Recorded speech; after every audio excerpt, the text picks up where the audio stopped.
Judo Onuma, a gay man who moved to the US from Japan in 1923 at the age of 19, right before they banned immigration from Japan.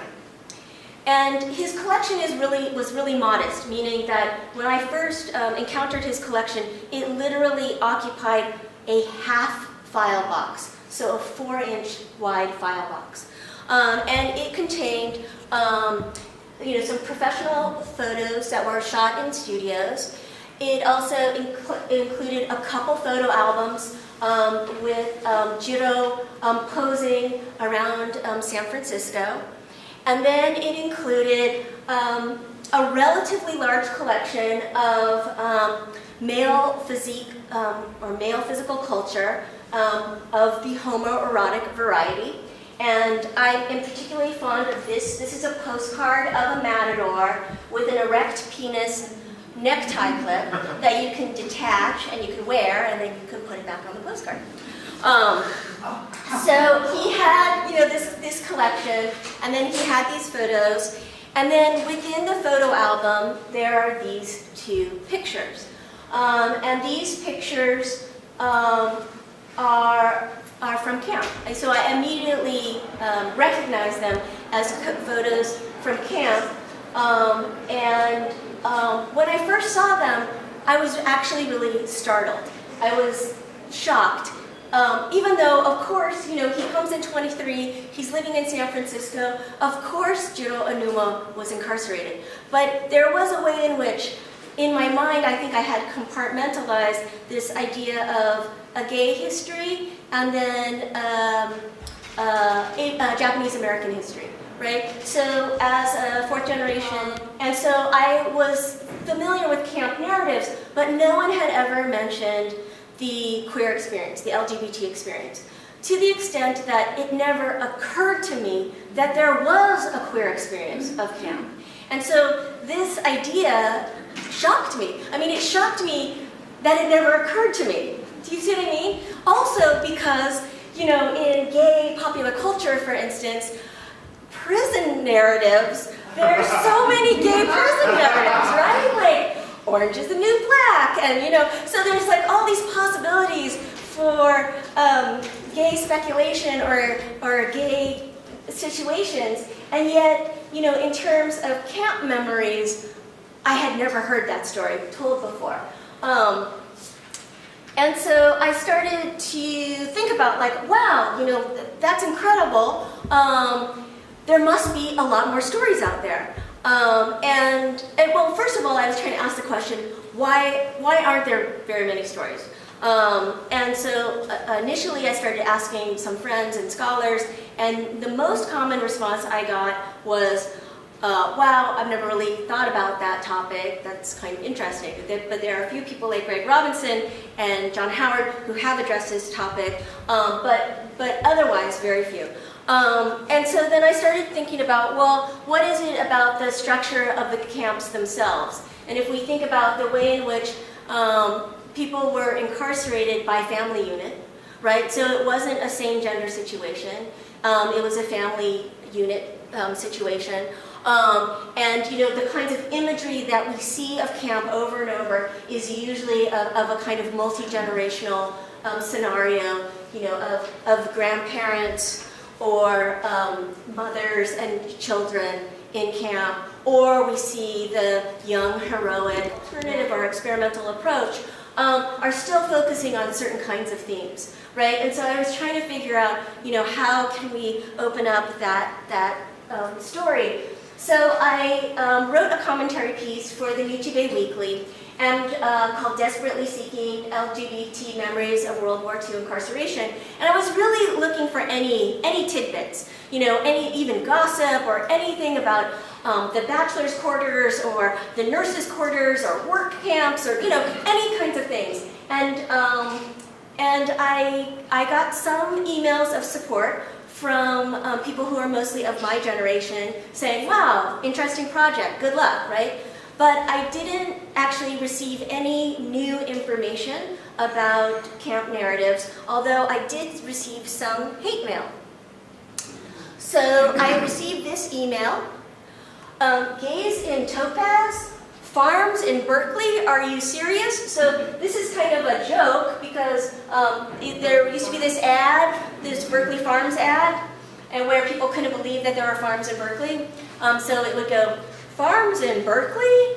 And then the cows would respond, moo. You guys remember that? So it's like, oh yes, there are. So anyways, so this person is clearly from the Bay Area, I'm thinking. Gays in Topaz? Farms in Berkeley? Are you serious? Life in camp was tough Life in camp was tough enough to put up with such nonsense. Besides, the Issei would not have tolerated such abnormal behavior. I guess we should all feel sorry for your kind. And then lots of dots. What a bunch of losers you are. And then it was signed, straight shooter. So it came from an untraceable email account, but the person signed their name, of my kind. But it made me really think about or reflect on why did my inquiry make this person so angry, right? And I realized that it's because both of us must have a shared interest and investment in Japanese American history, right? And so I think for this person, it's so important that Japanese American history and the history of camp be connected to a narrative in which people who are incarcerated were innocent, right, and moral. And because Straight Shooter thinks that gay people are immoral and deviant or abnormal, then it conflicts with his own narrative of who was incarcerated. Does that make sense? Right? So I realized that there's something really important going on that I needed to pay attention to. And again, the question that he finds, I assume it's a he because I don't think that women would describe themselves as straight shooters, but I don't know.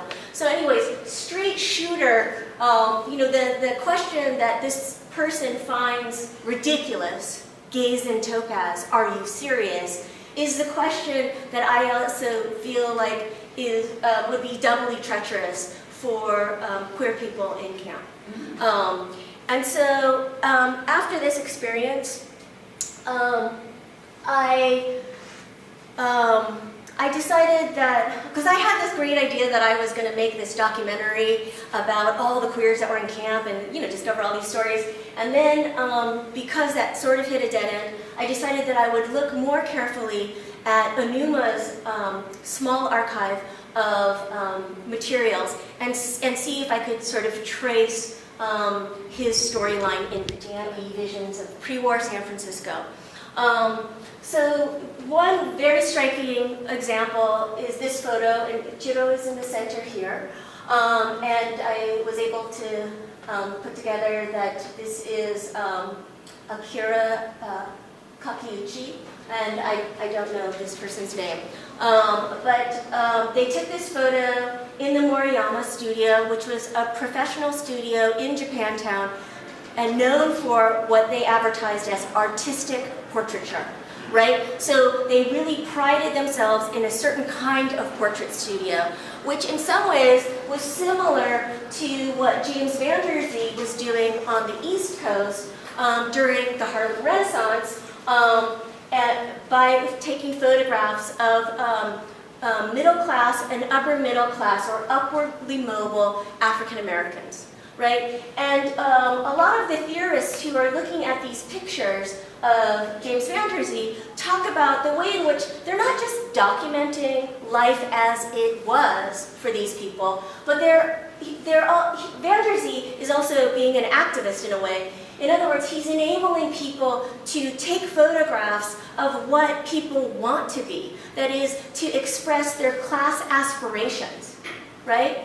And so I would say similarly, we might imagine that Moriyama Studio was functioning that way in Japantown.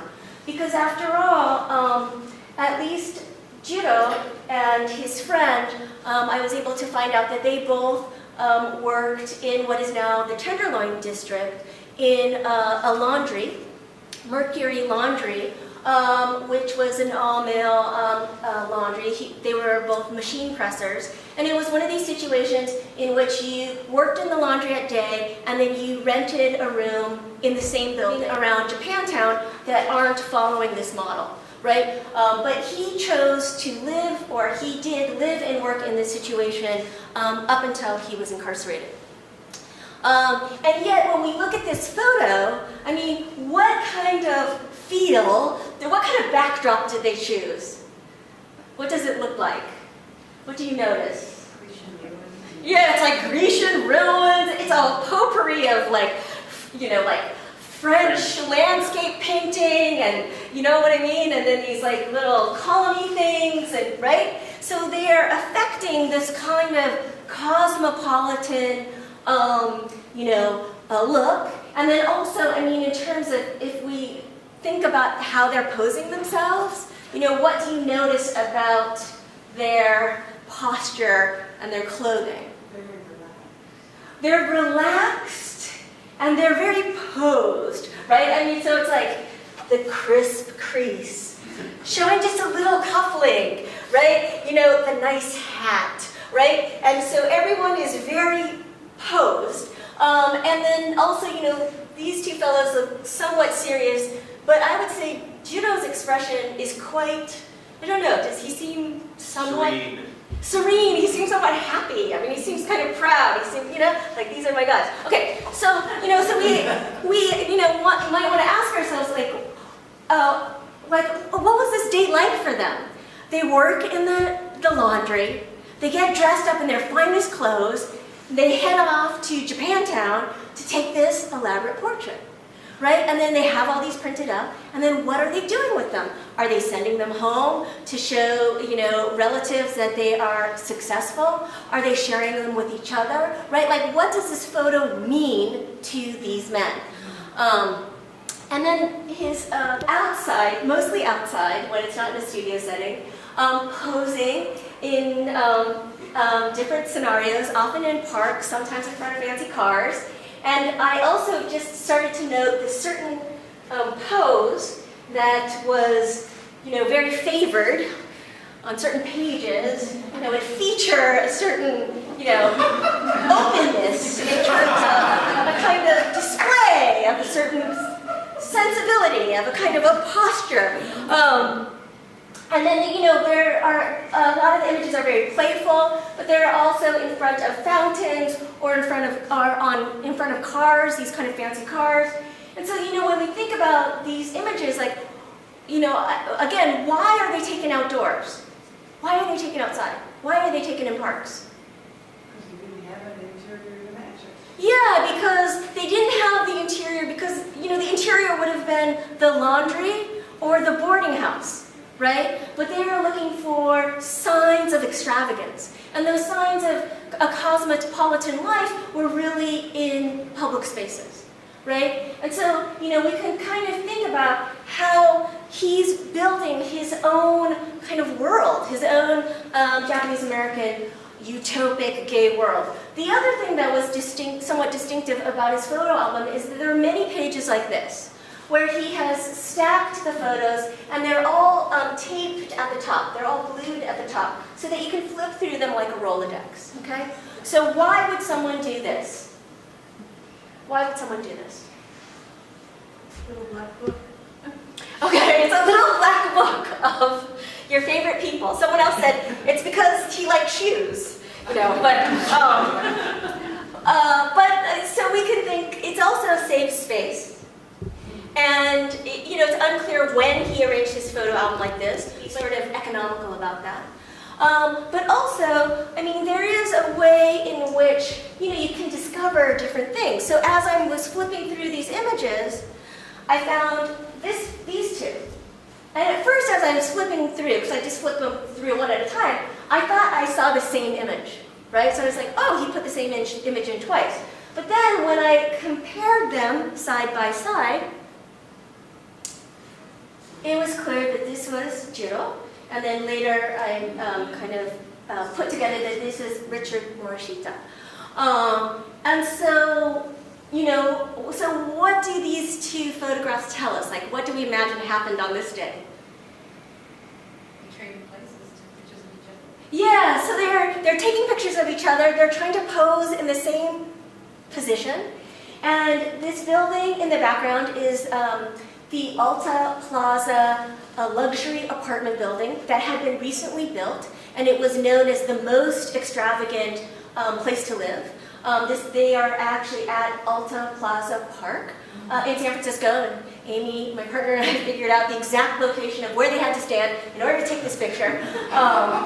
And then another scholar, Andrew Leong, pointed out that these images also look somewhat like a stereoscope, right? So if we put them together with one of those viewing devices and we lined up this building, then the two men would be spooning. Aww, right? So then in these images become so queer, right? I mean, it's like it becomes so much about like this photo shoot moment, but also, you know, what that might have meant to them. And then so interesting that he chose to put it in his album this way. So why would he? I think of them not as just documenting Jiro's pre-war life in gay San Francisco, but I also think of them as these gestures towards the future. In other words, they are trying to imagine what life could be like, right? So that, you know, based on these images, we imagine that they might have ended up having amazing parties and houses and, you know, like, you know, collectors of art or whatever. But in fact, you know, what actually happens is very different. Shortly after these images are taken, we know that Jiro is incarcerated. All of the kinds of jobs that he has are things like busboy, janitor, housekeeper, butler.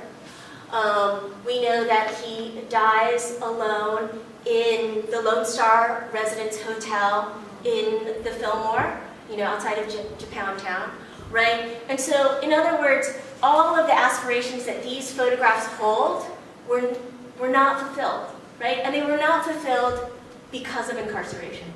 And so, to me, these photos, I'm in awe of these photos, and these photos make me incredibly sad, right? And then now we're going to look at the two camp photos. So this is the first photo, and it's the Block 3 mess hall at Topaz. So on September 11th, 1942, Onuma was incarcerated at Topaz. And he is here with his mess hall workers. So he's sitting here. And they're sitting outside on an incredibly hot day. And it turns out that Jiro had named all of the men in the photo. He didn't name any of the women or this young girl here. Okay, so why did he leave out the names of the women? Do we think? Because he didn't. He didn't care about women. That's right. So my first thought is he doesn't care about women. So of course he doesn't know the names of the women, right? But then I was looking at Topaz Times, so the different newspapers from camp, and I learned that initially in the in the mess halls, only men were employed. Right? So men were all the cooks, all the servers and everything. And it wasn't until months later that women started to be employed, and this was because men started leaving the mess halls in order to volunteer for the military or to sign up for other kinds of work assignments, such as off-site, so leaving camp, off-site work situations, or to work for facilities. Right? So what this meant is that in the mess halls, the people who were left were generally older Issei and then young men who didn't want to participate with the military, for instance, so often Kibe. And then I started wondering, why did Jiro have this photo? Like, what was the function of this photograph? This photograph is like a 4 by 6 inch photo, right? So what kind of photo does it look like to us? I mean, what's the genre of photo? School. It looks like school, like a yearbook, right? Like a yearbook photo. So why do you need a yearbook photo of your prison workmates? What is the function of that? Who took this photo? So they would always have a sort of in-house resident photographer who would take images of the things that were going on. And then there were also these roving photographers that were part of what's called RAPs, and they would travel from camp to camp, and they would take these photos. And one of the functions of the photos was to show that Japanese Americans were very good workers, right? So it was meant to show that people, like, you know, because a yearbook photo is meant to show kind of cohesion, people's ability to work together, right? Like, these people don't look like they're going to kick our butts anytime soon, right? They look like sort of compliant workers. And also, there was a lot of, I read a lot of memos among the administration, and there was a lot of anxiety around the kinds of conversations that we're having in the mess hall. So they said, if you change the food, you're going to have a riot. If you bring women in to the mess hall, there's going to be a riot, right? So there was a lot of anxiety. So another possibility is they took this photo in order to produce cohesion, right? And then they would give you this photo to say, like, look, we're all a happy family. So in order to perform sort of happy familyness. And in camp they did have yearbooks. So this is the Baton Club, a photograph taken by Toyo Miyatake. And a lot of photo historians have sort of criticized this photo because they say, oh, isn't it so tragic and ridiculous that these women are twirling their batons and there's no sports team? You know, they're just twirling for themselves in the middle of the desert, right? And so it's supposed to be like deeply ironic and, you know, all these men. So, so I was able to figure out that this person sitting next to Jiro is Sakai Sasaki, and he was Kibe, so born in the U.S., educated in Japan, and then back in the U.S., and then immediately incarcerated. And he and his father answered no on the, quote, loyalty questionnaire, and were eventually segregated to Tule Lake, right? And so this would be an example of a photograph of people being segregated after they failed to pass the loyalty questionnaire. And then the person sitting here is Mas Akakagi, who is actually Jiro's barrack mate. So initially I thought Jiro, as a single 38-year-old man, probably was in the bachelor's quarter, but actually he was put in a family unit, a sort of non-normative family unit, with Mas and his mother. And so they lived in the same barrack. And then I found out that Mas was actually a baseball star. So I found all these headlines, Akakagi, right? And he's like, it's all on the headlines. And I was thinking, oh, that's so amazing. He's a baseball star, so maybe he's related to this movie, American Pastime, because it's set in Topaz and it's about baseball stars. You guys know this movie? Okay, so then I'm thinking about the movie and I'm doing the compare and contrast. And so in the movie, the older brother is a professional baseball player. He gets incarcerated, and then he joins the 442nd. But before he does that, he sets up a baseball team in camp, and then this is like the tagline. To regain their dignity and honor, they turn to baseball. And then the young son, Lyle, originally angry and rebellious over internment, finds the motivation to succeed because we realize that democracy prevails. You guys see that? Okay, so I'm thinking, cool, that was probably based on Mas Akakagi. How great is that? But no, that's not the case at all. Instead, Mas and his mother, well, first of all, his father was not with them at Topaz because he was at Santa Fe, a high security prison situation. He joins them in Topaz for just a period of about 6 months, and then the 3 of them go to Crystal City, another high security alien enemy detention facilities, which allowed you to bring your families, which on the one hand that sounds good, but on the other hand it meant that Moss and his mother actually, they would have been eligible to be released from camp, like say a few months later, and instead they were incarcerated for 2 more years. Right? So you end up forfeiting your ability to be released, and that's part of the sort of thing that you sign. Okay. So, in other words, baseball didn't save Moss, right? That is one of the lessons, right? And then, again, when I'm looking at this photograph, I think, of all of these kind of smiling, compliant worker faces, at the moment that this photograph was taken in July in 1943, shortly after the military police shot and killed James Wakasa in the heart because they said that he was trying to escape, but in fact he was walking a dog and he was 5 feet inside the fence, right? So this has just happened. There are work protests, there's a huge memorial service, and a lot of the conversations around striking are happening in the mess halls when this photo was taken. 10 are Issei, so they're classified as enemy aliens. 3 are Kibe, and at least 5 are designated as no-no boys, sent to Tule Lake, and 1 goes to Crystal City. Right? So again, I mean, when we kind of do the numbers or kind of think about the statistics, all of a sudden this photograph does not represent a compliant workforce, but I would argue actually represents some of the most militant, some of the most active, some of the most, like the people who are defying and being critical of the US government, right? And so this would be my counter-archival reading of this photograph. Okay, and then the most famous photograph is this one. It has been written about by the scholar John Howard, who identified the person in the middle as Ronald,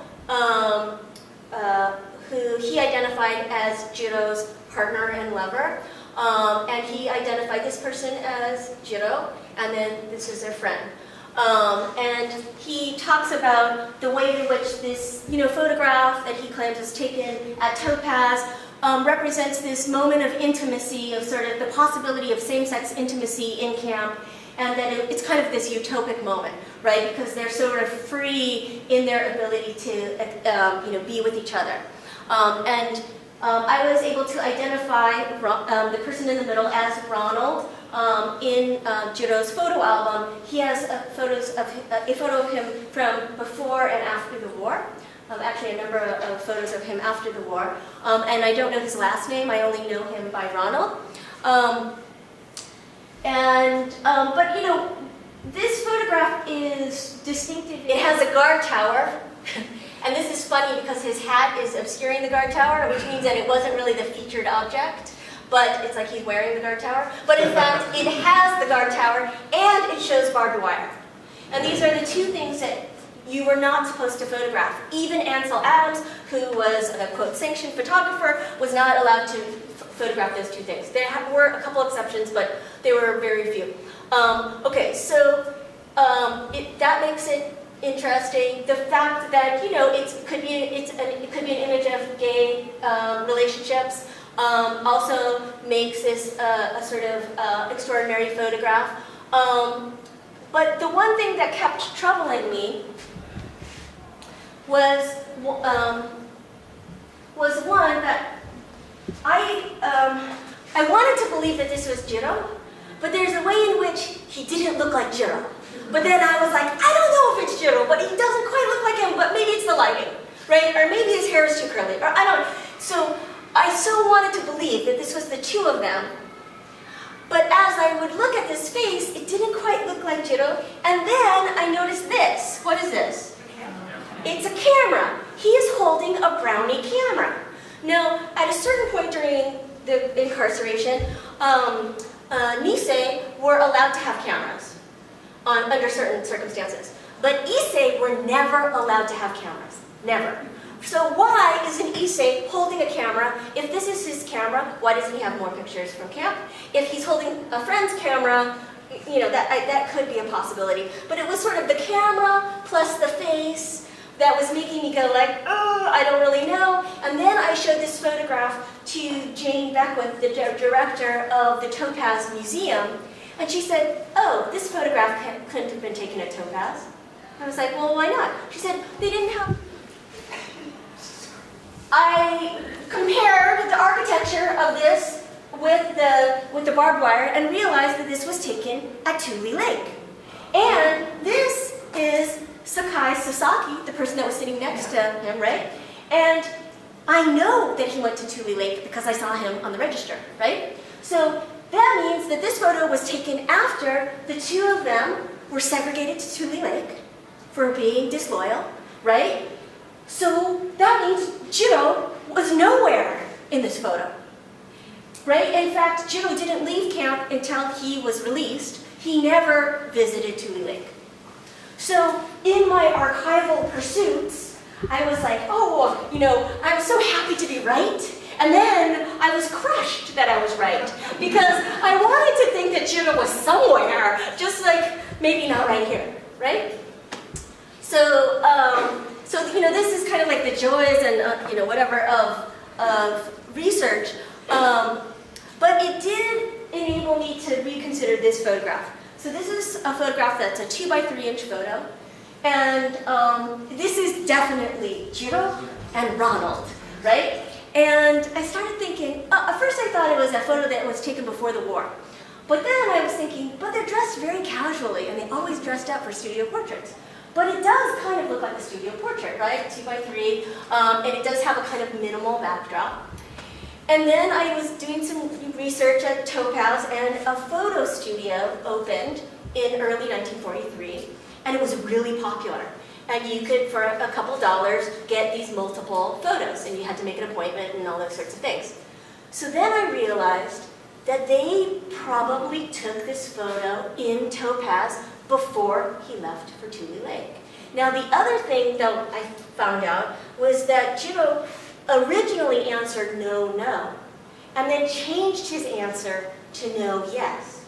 So in other words, he would have gone to Tule Lake, but for whatever reason, changed his mind, right? So to me, this is now the most sort of tender and heartbreaking photograph of the collection, right? Because it represents a sort of moment that proves that they were together, but also, you know, foreshadows their separation. And I love their expressions. I mean, like the raised eyebrow, like he just seems so smirky, and like both of them just seem so pleased with themselves in a certain way, that this is an amazing photo to me. And then I just, again, want to remind you that Judo was an avid collector of male physical culture. He was particularly obsessed with this guy, Earl Lederman, who had one of these correspondence schools that you pay him $5, and each week he sends you a hand-typed letter, and he says, do my exercises with his signature exercise device. It had these springs, right? And then he promised that you would become a muscle man, right? So as the treat, each week you would get a single plate of Lederman, and the one of Judo's small photo albums is dedicated to these plates of Earl Lederman, lovingly pasted in, right? And then with this sort of thing. And if you complete the 12-week course, you get this Medal of Achievement, which he has. So we know that he made it through to the end, but also the people who donated his collection thought, he was always a skinny mini, so he probably didn't do the exercise, he probably just wanted the photos. The other interesting thing is he collected a lot of Physique magazines, but this is the only one that is from before the war. So that means he took this one to camp with him. He was incarcerated in to Tanforan in late March, but he had this March edition, right? So it means that, you know, this is the only Physique magazine that he brought with him. And, you know, it seems ironic that you go into prison with the victory issue. But why else might he have the victory issue? Because it's safe to keep him here. Yeah, because if anyone asked him about it, it would seem patriotic, right? Like the victory part of it might trump the gay part of it. You see what I mean? So, yeah, so that's another thing. And then, so some of the artwork that I did is called Gentleman's Gaman. And what I was looking at a lot of the craft practices that were produced in camp. So many of you are probably familiar with the carving of small wooden birds out of scraps of wood. And they had classes for these. And one of the histories of this practice is that the National Geographic ran a story. They were trying to popularize birding. So it was the beginning of the Audubon Society. And so they would have these pages of how to identify birds. And so these pages got circulated among a lot of the different camps, and they were used as templates for people as they were carving these little birds, right? And so I was thinking about, and they did a lot of work on tar paper, so all these kinds of available materials. So I decided I would make this kind of shadow archival collection for Jiro. So these are portraits that are burnt into tar paper. And then I thought that he'd be missing his accessories, so I made things like wallets and cigarette holders made out of tar paper. I thought that if he took the wood carving class, he would probably make a tie clip and cufflinks because, you know, he was a dandy. And a lot of people made their own Hanafuda flower card decks out of tar paper. So I just replaced the animal card with Muscle Man in his version. And then I made this kind of shadow collection of Earl Lederman ephemera. So this is burnt lemon juice on paper, which is kind of like invisible ink. So you draw it and then you burn it and the image comes up. And the idea was just sort of thinking about the possibility that he was receiving these letters while he was in camp, or even just sort of dreaming about receiving these letters while he was in camp.